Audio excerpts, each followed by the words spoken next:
En 2003, la France a connu la pire canicule de son histoire. 15 000 personnes sont mortes, les récoltes ont brûlé dans les champs.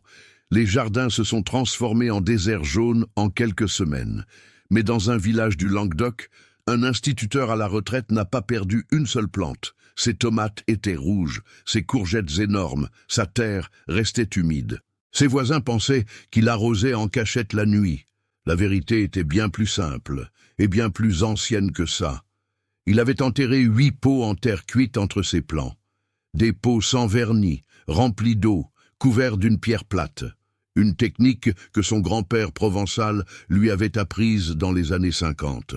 Pas de tuyaux, pas de minuteur, pas de facture d'eau qui explosent en été. Juste de l'argile poreuse et 4000 ans de sagesse que quelqu'un a décidé d'effacer. Bienvenue sur l'or vert. Si vous n'êtes pas encore abonné, appuyez sur le bouton maintenant. Parce que ce que vous allez découvrir aujourd'hui change tout ce que vous croyez savoir sur l'arrosage de votre jardin.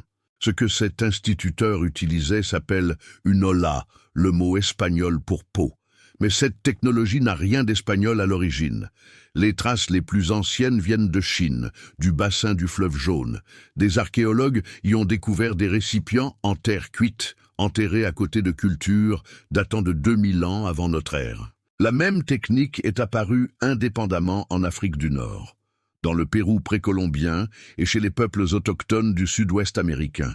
Ce n'était pas une astuce locale, c'était une solution universelle. Au 1er siècle, un agronome romain nommé Columelle décrivait cette pratique comme si elle allait de soi parmi les agriculteurs de la Méditerranée. Les fermiers enterraient des pots en terre cuite non vernissés dans leurs champs. Ils les remplissaient d'eau et s'en allaient. L'argile poreuse laissait filtrer l'eau lentement vers le sol environnant. L'humidité se répandait en sphère parfaite autour du pot. Pas de ruissellement en surface, pas d'évaporation, pas de gaspillage. Et voici le génie du système. La vitesse de filtration dépend de l'humidité du sol. Quand la terre est sèche, la succion augmente et l'eau sort plus vite. Quand la terre est saturée, le débit ralentit presque à zéro. Le système s'autorégule, sans aucune intervention humaine. Et cette efficacité n'est que la surface de ce que l'industrie vous cache. Cette vidéo n'est que la partie émergée de l'iceberg. J'ai rassemblé tout ce que l'industrie ne veut pas que vous sachiez. Tout est dans le pack complet de l'or vert. Des plantes médicinales que l'industrie pharmaceutique a voulu enterrer. Des traitements maison qui coûtent des centimes et fonctionnent mieux que ceux du commerce. Des techniques de conservation que vos grands-parents utilisaient avant le réfrigérateur. Des engrais naturels qui font exploser votre jardin sans rien dépenser. Des secrets de fermentation que plus personne n'enseigne, et bien plus encore. Plus de 10 guides en un seul endroit, sans détour, droit au but. Le lien est dans la description. Mais restez ici, la vidéo ne fait que commencer. Maintenant, voici la partie qui devrait vous mettre en colère. Comment une technologie vieille de 4000 ans a-t-elle pu disparaître en 50 ans? La réponse commence en 1945. Quand la Seconde Guerre mondiale s'est terminée, les usines d'explosifs avaient besoin d'un nouveau produit à vendre. Le nitrate d'ammonium, ingrédient clé des bombes, est devenu engrais chimique. Des entreprises comme Monsanto et DuPont sont passées des armes à l'agriculture. Leur modèle économique nécessitait un élément fondamental. L'agriculteur devait continuer à acheter chaque saison. Un sac d'engrais ne fonctionne qu'une fois. La saison suivante, il en faut un autre. Mais il y avait un détail technique que presque personne ne connaît. L'engrais ne fonctionne correctement que si l'eau l'amène aux racines de façon constante. Quand l'humidité du sol est stable, les plantes absorbent les nutriments efficacement. Elles ont besoin de moins d'engrais. Mais quand le sol sèche entre les arrosages, les nutriments se bloquent. Les plantes montrent des carences et le jardinier achète davantage de produits. Les olas maintiennent une humidité constante. C'était un problème pour ceux qui vendent de l'engrais au sac. Ils avaient besoin d'un système d'arrosage moins efficace. C'est ainsi qu'est arrivée l'irrigation au goutte à goutte. Inventée en Israël dans les années 60, elle semblait être un progrès. Des tuyaux apportent l'eau directement aux racines, moins d'évaporation. Mais les tuyaux se bouchent, ils se dégradent au soleil. Il nécessite des filtres, des régulateurs de pression et des programmateurs. La plupart des systèmes doivent être remplacés tous les 3 à 5 ans. Le marché mondial du goutte-à-goutte vaut 6,5 milliards d'euros par an. Chaque composant est breveté, chaque pièce est conçue pour s'user. Pendant ce temps, un pot en terre cuite à 3 € fonctionne pendant 20 ans. Mais il n'y a pas de brevet sur un pot vieux de 4000 ans. Aucune entreprise ne gagne d'argent sur un produit qu'on achète une fois pour toujours. C'est pour ça que vous ne le voyez pas en jardinerie. On ne l'a pas interdit, on l'a simplement effacé de votre mémoire. Les chambres d'agriculture ont cessé d'en parler. Les jardineries ont rempli leurs rayons de kits de goutte à goutte en plastique. Et le pot en terre cuite, qui fait mieux que tout ça, est resté sur l'étagère avec l'étiquette pot décoratif. Personne ne l'a interdit, on a juste changé son nom. Maintenant, laissez-moi vous expliquer ce qui se passe quand vous enterrez votre premier pot. Vous prenez un pot en terre cuite non vernissé, la taille dépend de votre jardin. D'un demi-litre à 20 litres selon l'espace que vous voulez arroser. Vous creusez un trou pour que le bord arrive au niveau du sol. Vous l'enterrez, vous tassez la terre autour et vous le remplissez d'eau. Vous couvrez le dessus avec un couvercle ou une pierre plate. Ça empêche l'évaporation et ça tient les moustiques à distance. C'est toute l'installation, 5 minutes de travail. Ce qui se passe ensuite est invisible mais mesurable. En quelques heures, l'eau commence à suinter à travers les parois d'argile. La terre autour du pot s'assombrit avec l'humidité. Les racines des plantes, attirées par l'eau, poussent vers le pot. En quelques jours, un réseau de fines radicelles enveloppe l'argile comme un manchon vivant. Les plantes boivent directement à la source. Pas de flaques en surface, pas de ruissellement, pas de perte par évaporation. Vous remplissez le pot tous les 3 à 7 jours, selon la taille et la météo. Un pot de 4 litres arrose un rayon d'1 mètre. Un pot de 20 litres couvre un cercle de 3 mètres.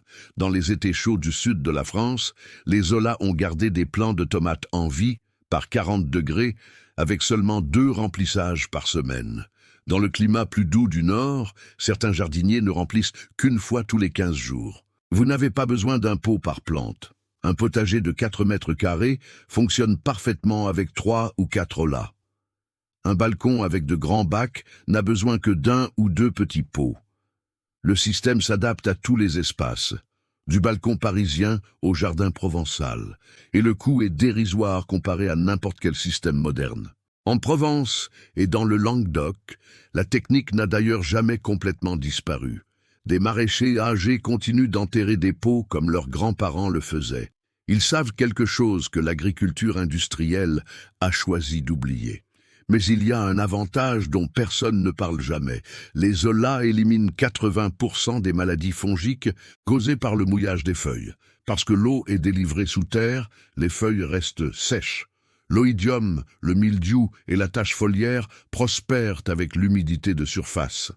L'arrosage souterrain leur retire leur terrain de reproduction. Vous obtenez des plantes plus saines, sans aucun fongicide. Vous obtenez aussi des racines plus profondes. L'arrosage en surface crée des racines superficielles qui s'effondrent en sécheresse.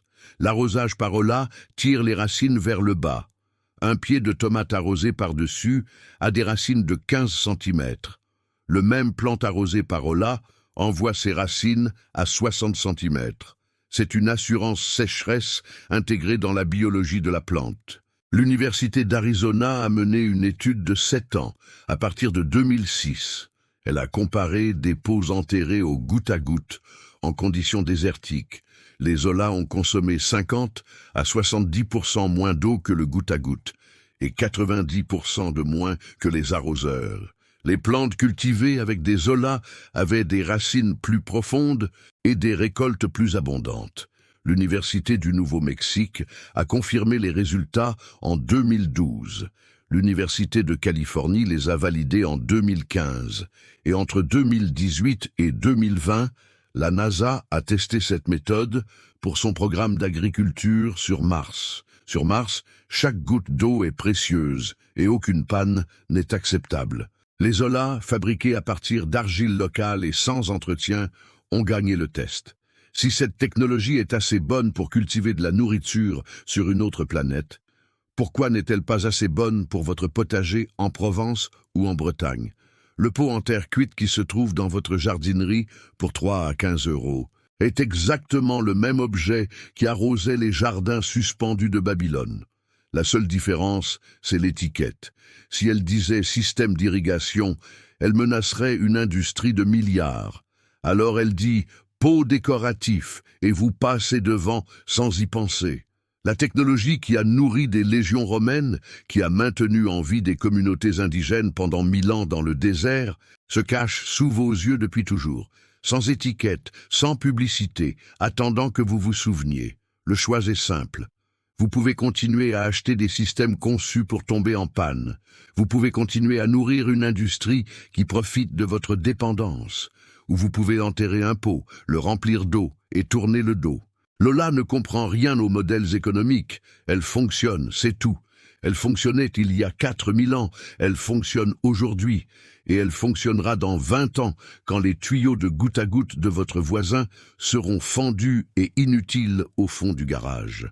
L'argile ne ment pas, l'argile filtre simplement. Et n'oubliez pas, tout ce que l'industrie ne veut pas que vous sachiez est rassemblé dans le pack complet de l'or vert.